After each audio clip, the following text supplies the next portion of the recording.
Now it's time to gain more control over the exact spacing with some exercises in time. These are going to actually break up the smooth gesture at first, but we're going to get back to that smoothly releasing feeling soon. Set a metronome to quarter note equals 60 and set the volume down low so that you can cover it up when you play. The first spacing is eighth notes. Release the low note and then the high one, returning as before.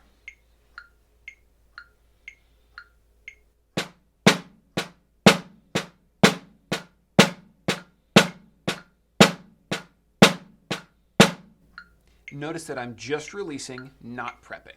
Next is triplets. We're going to play note 3 into 1, releasing and covering as before.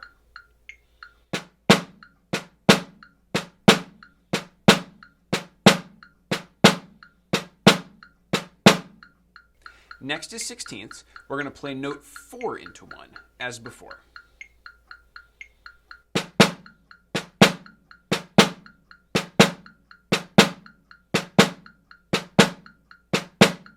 At this point, the smooth gesture may return in 6 tuplets. Now, I have the Met set to shuffle, but if you don't have a fancy metronome app, you can just double the tempo that you set to triplets. We're going to listen to the spacing of this shuffling note, and then we're going to cover it. The gesture can now be a single release.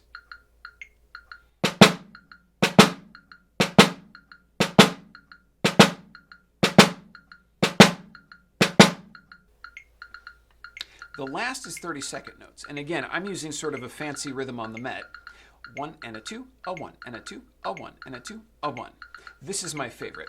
It helps me lock in the feeling of those 30-second notes as opposed to the 6 tuplet. Getting those confused is extremely common. The smooth gesture we're using now is very similar to where we started when we were out of time.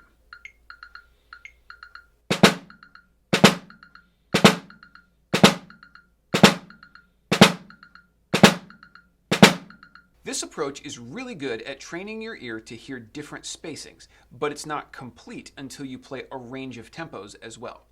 I suggest playing 1 click faster every day so you play and clean to a wide range of tempos each time, but never exactly the same each day.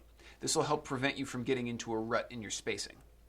By the time you've gone from 60 up to 80 beats per minute, you are probably fully in control of your spacing, but technically this still works up to 100 beats per minute if that's interesting to you. This prioritizes a general ability to match what you hear and avoids playing the same spacing in every situation, which would not be musically appropriate.